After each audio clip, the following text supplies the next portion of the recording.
Half-Life 3 pretty much was released before the next episode of my new show. Now I have no excuse. You've waited far, far too long.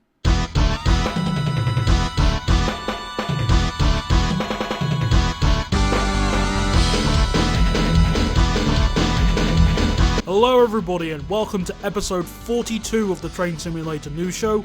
Hitchhiker's Guide to the Galaxy reference will be provided later on, but let's just jump right in and talk about some stuff that has been going on. I wouldn't even call it during my hiatus, I was just being lazy. I'm really sorry about that. Anyway, let's jump right in. The Class 360 has finally been confirmed in Train Simulator. Now I understand some of my viewers are saying, Daniel, that's a 185, but no, it really is a Class 360. I mean, look at the cab, for example. That's bang on. All of the details regarding, like, turning engine off. The Class 360 actually has an engine. It's a hamster on a wheel there. You can turn him on, or you can turn him off. Oh yeah, the Class 360 is obviously my favourite train. I mean, it runs on services that are quite common, like from Rænum to... Okay, fine, the trolling isn't working. It's the Class 185. Lots of people are obviously excited for the Class 185 due to its high viability in Train Simulator. It runs on quite a lot of routes. DPS's Northeast England is one I can think of just, right now. Hell, I can even see it being used on Creston Revamped, the project I'm helping out with. But just... don't pester the devs for updates and stuff. It looks okay so far, but it's not going to come out sooner if you keep messaging them every single 5 minutes. Be patient, please. But still, wish you guys the best of luck with the project. Once it's released, I'll give it the review that it deserves, hopefully. If it's good, well, I'll say it's good. If not... Moving on. Train Sim World content! Duly noted and ignored. Moving on! Actually, still staying on the topic of Dovetail, there was something that did happen whilst I was away. Some add-ons had to be taken down because of licensing issues. Which ones in particular? Oh, nothing special. Only the updated Class 390, the Virgin Pack, North Wales Coastal, South Wales Coastal, and the Welsh Marches line by Bossman Games. Why are you looking at me like that? It's not like they had any significance in Train Simulator, like for example Mr. Brad Harding's Class 390 reskin pack, or the Armstrong Powerhouse Class 390 and 175 enhancement packs. Yeah, that's quite annoying. There was a method to get them through some sort of humble bundle thing roughly around Christmas, but I think that's gone now, which means you now only have one option to obtain those aforementioned add-ons now, and gee, I wonder what that is. Hlæjum að hættunum höldum á með Ruplum og Rænum. Thanks, Mr. Stefan, you will be missed. But yeah, this is quite annoying, and I never got a chance to properly review the Welsh Marches line, and to be honest, giving a review of it right now would just seem a bit odd. Also, this brings up a very interesting situation. Those add-ons were taken down because of branding issues, right? Yeah, I don't think that's going to be staying long unless they fix something about that route. Because there's Southwest Trains branding everywhere. And there was quite minimal Arriva branding on those, the South Wales Coastal and North Wales Coastal routes. Oh well, at least Dovetail have made another route to look at. Hopefully it can be good, right? Oh, fuck off, Cliff. Sorry? Fuck off! You're a busted flush. You're not going to be Prime Minister, you're not going to be anything, so fuck off. The Fife Circle, or as I like to call it, the Fife, oh wait, release date's tomorrow route, is a great example of another route made by Dovetail with a interesting-ish premise ruined by just crap execution in places. The idea of a diesel commuter route in Train Sim? Yeah, I'll take that, it's a nice idea. Especially one that takes place in what is essentially the modern day, 2016 plus. Yeah, that's a nice idea. It's just a shame that, well, lots of corners were cut to the point where their square looks like this. Let me show you a few of my favourite we don't care examples on this route. Haymarket Depot still has the First Group logo on it. Because, First is operating the line in 2016, right? This is Bull Green Trans... I can't do it! I can't finish the sentence! Look how crap that compared to real life. It's like they didn't try at all. Look, I'm not moving my camera 700 meters away from the main line and looking at one house on one road and saying, well, this is wrong. No, I am turning my head to the right and I'm seeing a massive inaccuracy. My experience is being ripped to shreds looking at that. I could do better. It's bad enough that they haven't even provided a little Edinburgh Tram AI model that could just run up and down the lines. Goodness gracious me. This curve here doesn't have super elevation because why would we do that? It's 2020. Oh, okay, actually it was laid with easements which allows you to have super elevation, but I just didn't select it in the options because coin. Oh, and the line doesn't go to Markink or Marchant. I don't know how you pronounce that place. Please correct me, viewers. I mean, it's bad enough the route doesn't end at Perth or Dundee, which is where intercity trains usually have as their first stop, but oh man, what a wasted opportunity. In fact, do you want to know what's even a bigger waste of an opportunity? This would have been a perfect time to include, I don't know, a reworked Edinburgh to Glasgow routes taking place in the modern day with electrification, new signalling, and, you know, all those little tweaks. And they could have included a reworked Class 380 and a Class 385. That would be great, along with the Fife Circle, but I guess that would be a bit too much to ask for. Or, you know, it would actually make the content worth your time. I honestly don't think it's worth it at the current states. Some areas of the route look okay, but I don't know if it's really worth your time unless you're a massive fan of using the trains that run on the line. On the plus side, at least all the trains that typically run on the Fife Circle, you know, Class 68, 158, 170, they've had their Armstrong Powerhouse Enhancement packs given, so at least you got that going for. But if you're like an outsider and you've never heard of the Fife Circle line, don't waste your money on this. Not until, you know, more work is put into it.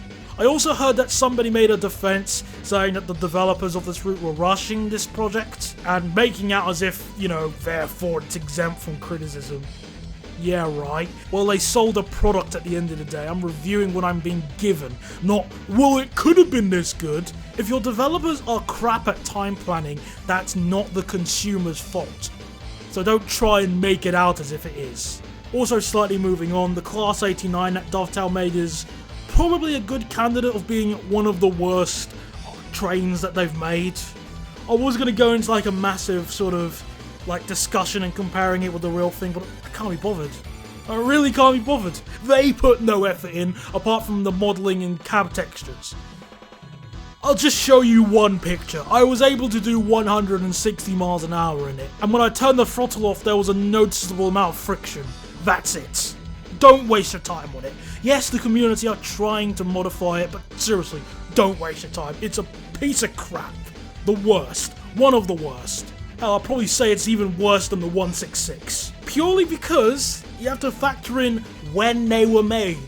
166, at least the revised model, was what, 2011, 2012? The 89 was done a couple months ago at most. Oh, filthy. Disgusting. Well, let's move on to our good old friends at Richard Powerhouse, who have been delivering us a smorgasbord of content worth looking at. Hopefully. I mean, I think they are. Let's start with the Mark 1 coach pack. Well, you get a lot of variants included with the Mark 1 pack, including the different types of bogies, which make their correct sound, which is quite nice. I like that detail. They've learnt their mistakes from the 156 in that the passenger view doesn't have any self-promotion advertising in it. It's just a bog standard image, which is something I'm perfectly fine with. And as always, you get every single livery except this one, and... Mr. Richard, please tell me, what's your fear of departmental rolling stock? Please tell me why. I am so curious. I'm so peeved about this because departmental rolling stock is, as I've mentioned multiple times in my new shows, a massive open gap in the game. So having it left out in a pack like this, as well as the Mark 1 generator wagons, which you normally see in those rail tour contests, is just Oh man, it feels like a missed opportunity. Oh, £15 please. Oh, stuff that. Also, the Mark 1s lag a lot on my end. Anytime I have a large consist, and by large I mean more than 5 coaches, I'm getting like toaster frame rates. So I'm not bothering with that. So moving on, FSAs. £10, potato frames on my end at least. And just the FSAs? There's other container wagons you could include, you know. Come on.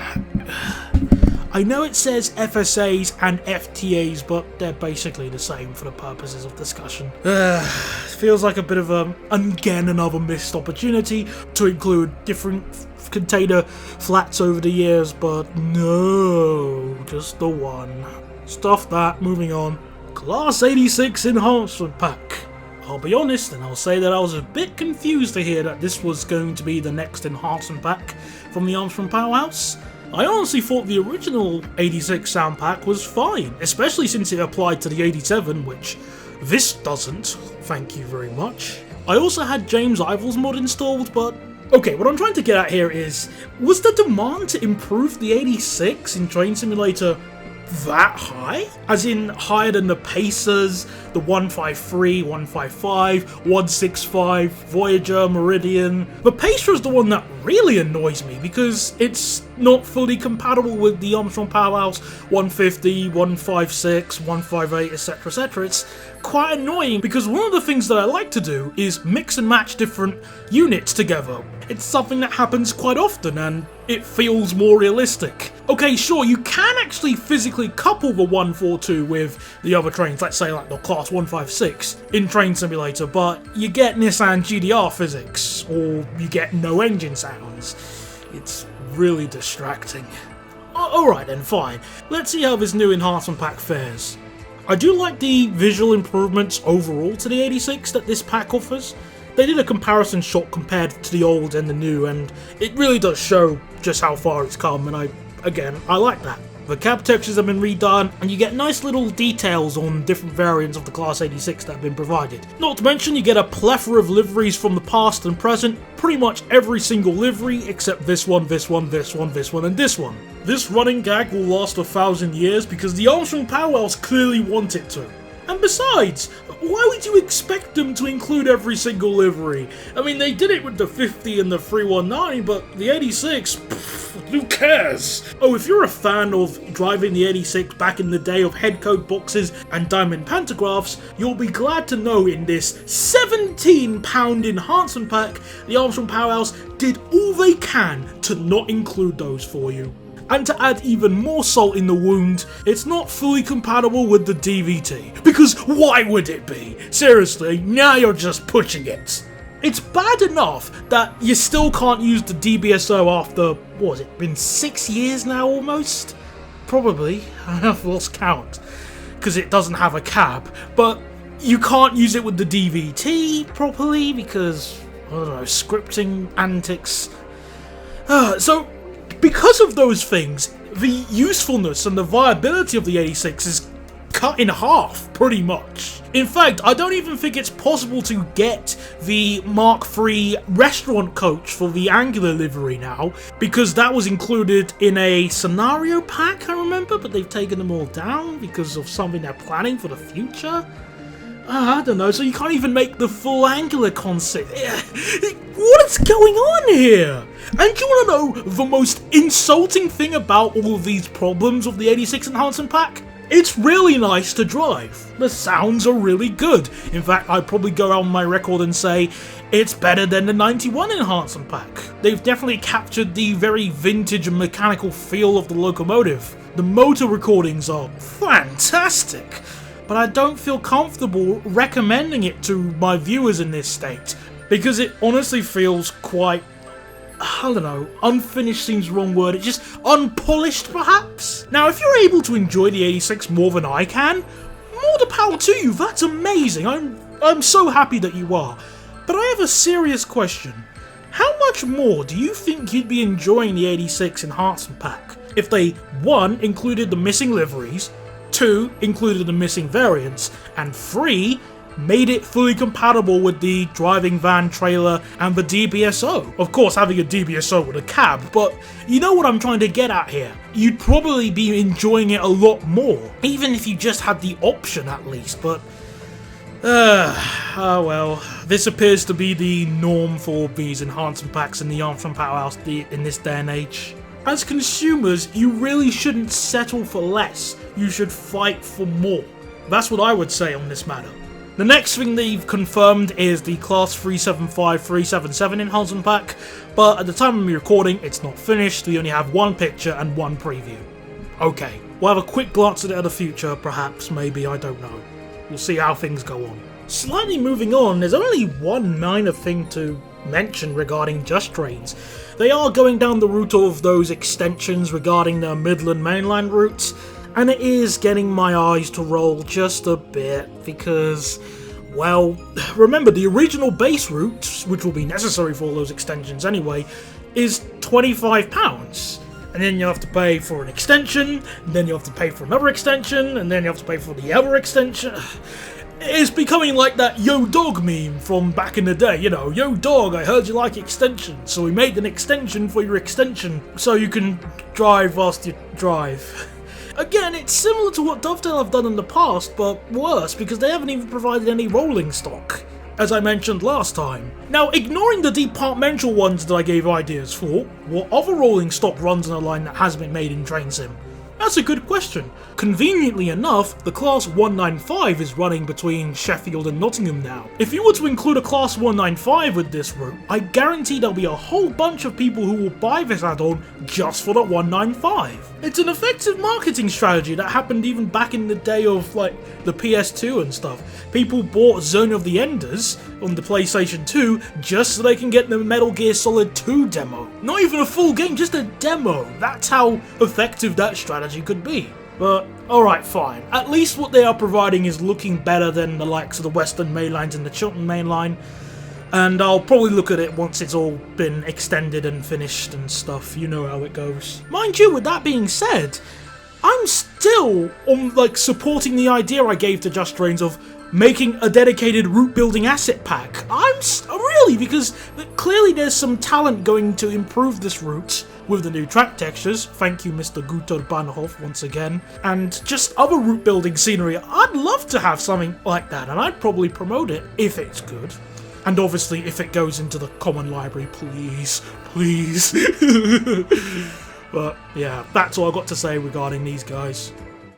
Okay, so do you remember when I made that video a couple months ago regarding the scum of Train Simulator and just filthy antics that have been going on behind the scenes? Well, it turns out the ringleader behind it decided to comment on my video. I was expecting a half-decent reply, showing some sincere apology for his actions. But of course, I've been expecting far too much. My standards, I thought were low, but clearly they weren't low enough. Hence, I'm doing this dedicated response because, well, I didn't have the time to write it up as a complete blog, but fine. TLDR, we're responding to his comment because it's absolutely terrible. And it just cements further proof that some people in Train Sim have a very questionable mindset. So strap on in, we're going to reply to this comment right now. But first, the obligatory transition.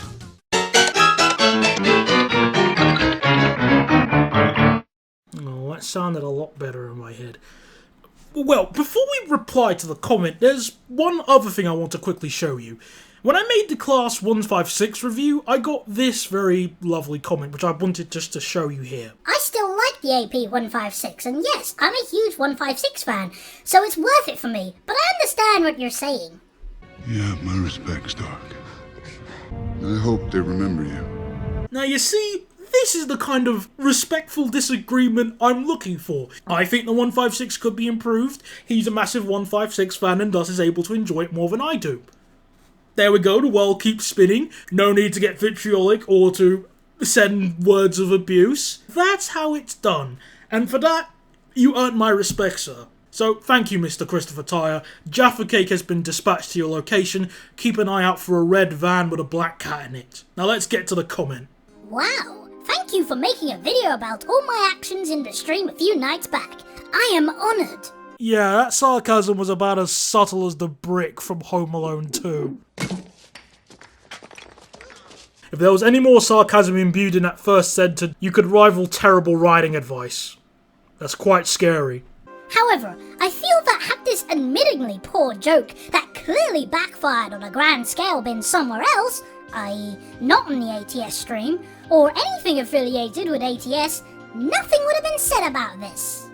Okay, and you came to this conclusion how? No! I know how he did it, bear with. He used... this! It's the Encyclopedia of Thin Air! I'm actually selling pre-release copies of this amazing book. I haven't got artwork yet, it's work in progress, but it looks something similar to this.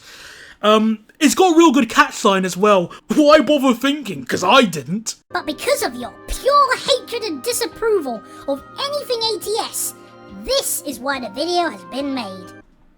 I explained why I made the video within the first 25 seconds. If your attention span is that pathetic that you can't even focus for that long on a 5-minute video, then go. Just go away. Don't waste your time. Please. However, I'm going to be generous enough to explain one last time, in full detail, why I disapprove of...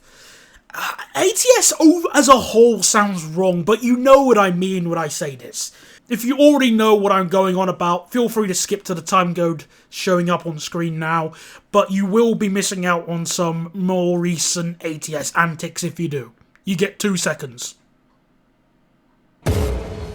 Okay, so most of the content that is uploaded by the community to ATS isn't of my concern here. Not only that, some of these items are things that I actively use when I'm testing around on Train Simulator. If ATS was nothing more than an alternative to UK Train Sim where people could upload their content, such as patches, reskin scenarios to, then fine, whatever, I wouldn't have a problem. The issues that I have are primarily with the payware content that is sold there and the subscription scheme. There doesn't feel to be a standard for content that is either sold or put behind the subscription scheme. You can upload scenario packs, scenarios, singular, routes that aren't even finished, or patches. Doesn't matter, we're gonna get free money anyway. That's what it feels like to me. Content that is posted on the ATS subscription scheme has its description completely blanked out and is only viewable if you pay into the scheme, making it a direct violation of the Consumer Protection from Unfair Trading's regulations of 2008, because Lord forbid the buyer wants to know about the product they purchased beforehand. What are you, a communist? The description for some of these scenario packs are also filled with purple prose. For example, in the description of this scenario pack here, it says, "These have been carefully created using plenty of timetables, images, and also videos, so plenty or research has gone into these scenarios for the best possible representation of the real working day." You know, as opposed to, "These scenarios have been crappily made using my mate's Dell Latitude laptop and a couple of discarded timetables I found in the bin." Who goes around saying, "Can I have some crap scenarios, please?" Certainly, look what I got, just give me money, obviously. Also, I'm not too sure these people are aware of this foreign concept called market saturation, but, you know, we'll let them find out in their own time. Then again, it's also possible to go too far the other way.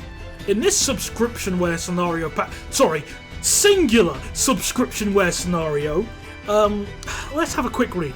Requirements are AP, BR Mark II. Oh, really? We're doing this again? Can't you be bothered to just tell people what these are by their proper product names, not by the directory names? How can you expect every single player to know what all of these are, or even where to get all of these?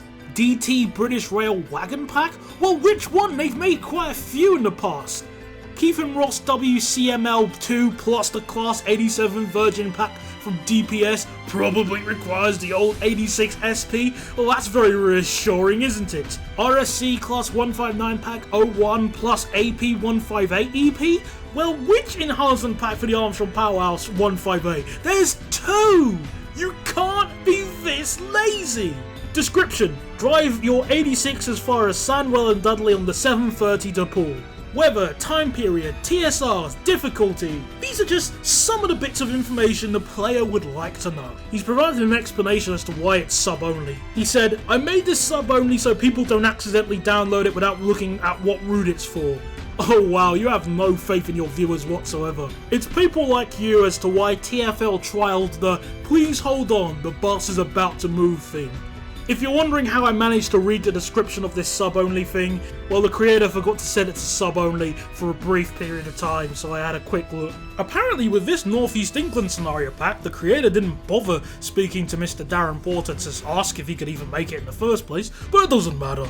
Because that guy contributed absolutely nothing to Train Sim, apart from the very route that I'm cashing off of, but screw you, Mr. Darren. Screw this. Okay, so originally it was posted up on the ATS store for £2.50 and people thought it was a rip-off. The creator responded by putting it behind a £30 paywall and wiping the comment section for it. He's a bit defensive, don't worry, I know, you gotta be careful. Apparently it's got some 3D modelling to enhance the MTU liveries. Somehow. I would tell you how, but the description obviously has been redacted, because screw you, give me money. I mean, the community have kind of already done similar things with the likes of the 57 Variant 6 from Vulcan Productions, and Mr. Sinks' little Whipack lights for the Class 37. I don't know, I'm not sold, mate. For some reason, this patch is behind the subscription scheme. It took me about 20 seconds to rename one of the consists to Potato. And I did do some rough maths that on my end, it would take about an hour to rename all of the Class 319 consists. £30, please! Here's another scenario made by the same guy. He's obviously put in a lot of work with his NASA computer. Though for some reason, I'm reminded of this picture from Wikipedia. Of course, he needs to charge £1.50 for the immense amount of work he's done. Meanwhile, on my end, I've decided to reskin every single sign on Creston revamped, even putting in small details that most of my viewers probably wouldn't give a damn about, even reskinning signs for disused stations to inject life and character into the route. And you're asking £1.50 for a scenario. PSA, if you can't even be bothered to take a picture of your scenario in action, is it really worth our time, let alone our money? Sod off. Even back in 2010 when I was still playing MSTS, I could be bothered to cook this up in Microsoft Publisher when I was uploading an activity on UK Train Sim. Again, I'm seeing some laziness here. This subscriptionware scenario on the Liverpool to Manchester route is quite interesting, because it reminded me of an old test scenario that I made to myself. I made it about, a year ago when I was trying out the Class 150 Enhancement pack thingy, and it got me thinking, because clearly I'm putting far too much effort into making this. Not my test scenarios, no, just the news show in general. And because of that, I'm happy to announce that the next section of my news show will now be recorded here. I'm not even home. I'm at work, actually, so yeah, stuff it. I'm just going to record this right now. So I'm not exactly too fond regarding of these, in fact, I'm putting far too much effort. There we go. Yeah, I'm not too fond of the whole sort of... I'm really sorry. I'm jump cut, sorry about that. Let me just stand here. There we go. Yeah, I need to put as little effort as I possibly can. And I think I'm doing it. Let me try again. Yeah, there we go. So I'm just not too fond regarding the whole Alan Thompson sim crap thing that you're seeing. Doing that segment just made me realise that, again, I'm still putting too much effort into this parody joke thing. So let me just increase the distortion or just make a video as uncomfortable to listen to as possible. So already, if I can't be bothered to hold my feet, there we go.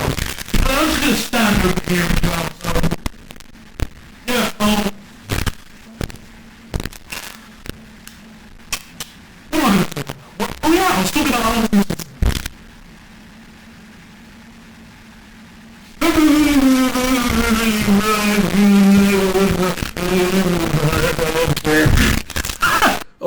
give up. I've already committed several crimes against editing on that one section alone. But the point is, the ATS website in its current state, specifically the Payware section of it, has no quality control whatsoever and is incredibly anti-consumer from the perspective of a customer. Again, you can't even read the description of subscriptionware content, and there's clearly no standard whatsoever. Terrible. Terrible. Now, let's continue to the comment again. You stated yourself, and I quote, "You wouldn't normally make this kind of video." So clearly the only reason you have is because it's connected with ATS. My back is hurting from all this quote mining I'm doing. He says as he... that is just literally quote mining. I haven't seen such blatant quote mining since,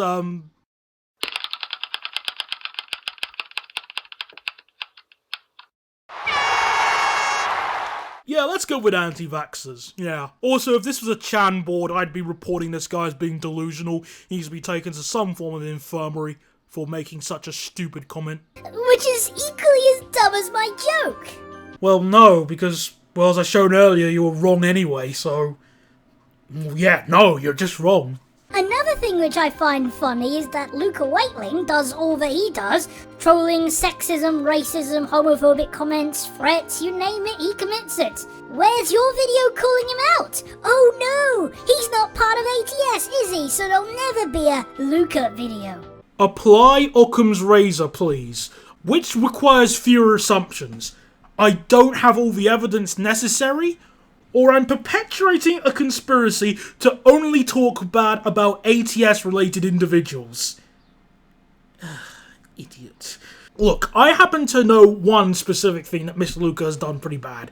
He accused someone of being a paedophile because one GIF he had the phrase lolly in it. And he went as far as to reskin this guy on the face of a 321, still accusing him of being a paedophile. For goodness. It shows how part of my friends retarded some people are in this community. Look, Mr. Horsfield, you had the perfect opportunity to present me all of the evidence that he has done. That would even convince me further to make a video explaining that there are some stupid individuals in this community. And what do? You complain about me behind my back and continue to make vulgar comments about me and my mum for some reason. Oh yes, I'm the adult here, he says in a comical tone. Get lost. On the words of Mr. Luca, he has presented himself as a filthy, sociopathic human being who, whilst talented, I never want to have to meet in real life. In other words, he's just like you, Mr. Chris. That aside, whilst I have admitted that I was very, very wrong in what I had posted and regret it, I have apologised to the person it was aimed at, both publicly and personally. As far as I'm concerned, that is the end of it. Well, good for you. I'm more concerned that you still went through with doing that thing in the first place. Because if I was on the receiving end, Mr. Chris, I wouldn't have made a video. Why? Simple. Because I would have reported you to the police under the grounds of harassment and defamation. That's what I'm trying to get at here. It's sickening that an adult would go through with this in the first place. This is like 4chan kind of crap. Jeez. Do you think people come to play this game so they get the chance to be harassed by people like you? It's only the likes of yourself and all the other Discord dummies that are continuing to fuel the fire. Says a lot about you, doesn't it? Yeah, how dare you defend somebody who got harassed on the internet. Next time you're going down the street to do some shopping and you see somebody getting beaten up, just get your phone out and film it. Anything to be the first person to share it on Facebook. And to add to your comment, I bet you wouldn't like it if my face was plastered all over that picture. I have a sense of humour, and I would see the funny side of it, and I wouldn't go crying to all my little mates about it. What the fuck? Congratulations, your apology is now mooted and any attempt of redemption has been set to 0. Responding to people getting offended by your massive air quotes joke by saying, well, I have a sense of humour, you're all just crybabies, is... I don't actually think you know what a joke is. If I didn't go on a tangent already, I'd be more than willing to explain it. But, no, I want to finish this off. But yeah, this is pretty much cemented it. To me, you're a sickening human being. Thank you very much for adding more Japanese knotweed to this train sim community. Those who know me know my sense of humour, and I know that I am always the first to laugh at myself. I've seen plenty of memes with my face on them, and they are bloody hilarious. Okay, fine, sure. Being able to laugh at yourself is an important skill. But I don't think you understand how humour works. I mean, do you understand why people find this funny? You let me have your Dragon Ball, and I'll let you have a little peek. What do I care about seeing your dirty old fanny? It is not dirty, you rude little boy! Yet take offence from the massive air quotes joke you did. Simple. The clip from Dragon Ball was a sex joke. Your little picture edit was defamation and harassment. The end. And that's the replying to the comment done. It was about as unfun replying to that comment as, I don't know, third stage on Dust Bowl playing as a scout. Goodness me. Let me just cut to the chase here and say that I've blocked this individual, as well as some of the other ATS ringleaders. Simply put, I have no desire to engage with them anymore. Not until they get a maturity level above that of a Year 5 student. But, is this what Train Simulator is going to turn into now? Fighting over reskins, harassment, who can make the most amount of money from scenario packs or dumb patches? No wonder more and more people are leaving this GAYmates community. They don't want to be involved in this. They don't want to be a victim of some of the actions going on here. It's disgusting. It's hardly a laughing matter. People are feeling incredibly uncomfortable. And I've been trying to sit down and work out why this is the case. Okay, sure, it's easy just to describe them all as sociopaths, but I think it goes deeper than that. I think it stems from the desire of attention. There's something called dickwads theory, which goes like this. Take a person, give them a degree of anonymity and an audience, and put them on the internet. There's a good chance they'll act in such a disgusting behaviour. It's not necessarily all the time, but it's a factor nonetheless. This video is already reaching the 40-minute mark, and even for the Train Sim News Show, that's quite long, so I'll do my best to end this off as quickly as possible. I've already provided a somewhat of a solution regarding this, which is ultimately a change of mindset. But I have a question for you people. Could you honestly describe the Train Simulator community as welcoming? Not just ATS as a whole, everything you've experienced. But in the meantime, I'm gonna head off now. I already have an idea for what to do for the next episode, and I can at least confirm it won't be the meaning to life or the answer to everything else in between. I forgot how the line goes, I'm sorry. I also have a few other small videos planned, including another sort of Unicum-styled review video, which I'm finding real fun to sort of plan out and edit. But those are for the future, this is now. Thank you very much for watching, and I am grateful for your patience as always. I'll speak to you guys next time. Goodbye.